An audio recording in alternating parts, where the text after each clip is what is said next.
Hi, writing friends. I want to talk today about POV or point of view. What do you think, Bowie? Do you want to talk about point of view? This is my editor, Bowie. He has many thoughts, but he's a little tired, so we're going to let him rest.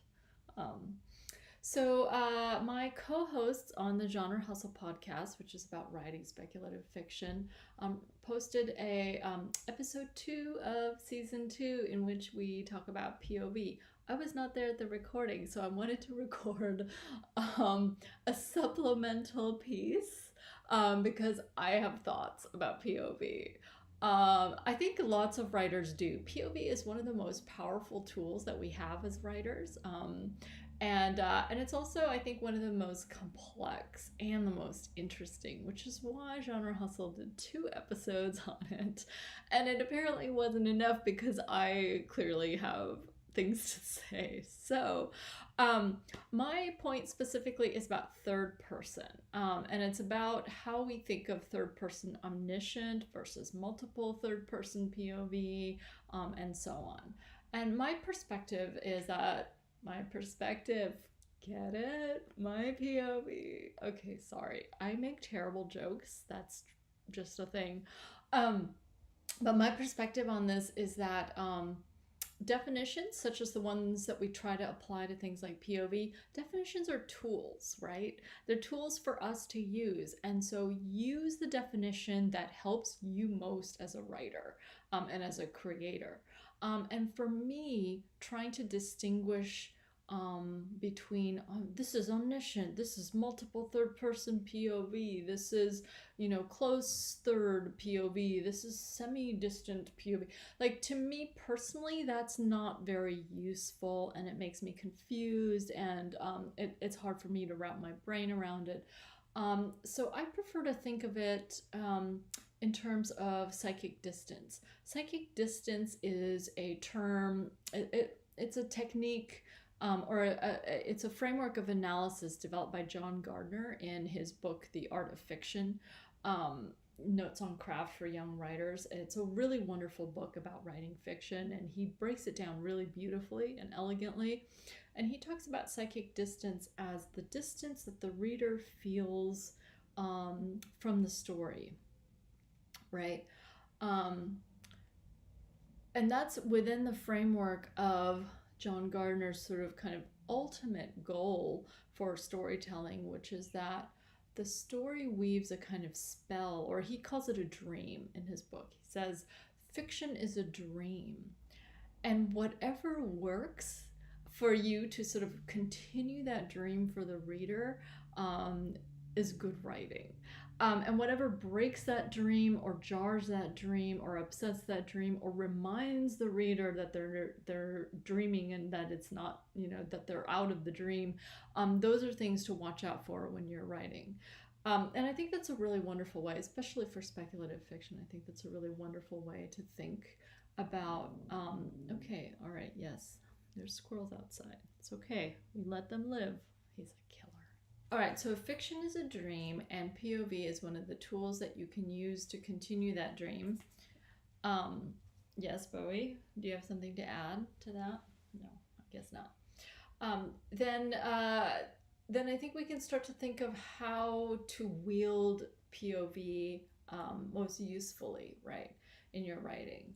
And so I get very confused when people say things like omniscient is musty, or that it's not popular, or that it's not used that much, or that it's distancing somehow and not intimate.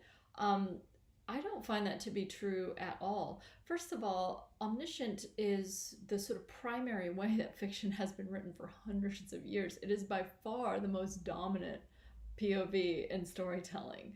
That said, there's all kinds of different omniscient narrators, right? There's some who are clearly involved as part of the story. This is what Ursula K. Guin calls the involved author, right? They have opinions, they have perspective, they filter just like a character, and other writers tend have omniscient voices that are very stepped away from, almost objective, almost entirely objective, but they're sort of less involved, and they step so far into the background that they're almost invisible, and yet they still know everything about the story and are able to convey it to you. um, so right, so given that tons of literature has been written in omniscient, I don't know where this feeling that somehow omniscient is difficult or weird or hard comes from. In fact, I think it is a very natural way. It's certainly my instinct. When I start writing a story, I often start writing in what you might call omniscient or third person, with various degrees of psychic distance. I mean, it wasn't really until I encountered that idea of psychic distance that I really understood and could analyze what I was doing. So that was a big learning curve for me personally. But to say omniscient is somehow not intimate, I mean, omniscient is, or I would say third person perspective is the most powerful and the most flexible of all of these POV decisions. You can get really up and close to a character, and you can also zoom way out, and you can do it if you're masterful, and many of these writers we're talking about are. You can do it within the space of even a sentence, right? I mean, it's tricky, I suppose, sure, but if it works, it's not a rule, right? That's what Ann Leckie says. Ann Leckie wrote a wonderful blog post about this on her blog about omniscient, and sort of defending it in a sense, from detractors who try to tell young writers that it's too hard and they shouldn't attempt it unless they're masterful. And I agree with her. I've always thought, if it works for you, if it works for your story, then don't be daunted by any of these so-called rules. If it works, it works. Now, is everyone going to love it? No, some people don't. And I think it was interesting in the podcast to hear from my fellow hosts and fellow writers, who some people felt omniscient often took him out of the story because they were asking themselves, well, who is telling this story? So that's something that would take you out of the dream, right? For me personally, I can be fully in the dream with an omniscient narrator and just go with it. And it doesn't occur to me to ask those questions, of like Jane Austen, for example, to say, hey, Jane Austen, who really is narrating this story? Why do you know so much about Longbourn and the Bennets? And what do you know what's going on with Darcy's head? I'm in the dream. She's spinning the dream for me, and I'm in it, and I don't question it. So for me, that works. So yeah, that's all to say, if you like omniscient and your story wants to be told in omniscient, then don't be scared. Go for it. Omniscient can do lots of things that other POVs cannot do, and I encourage you to try it.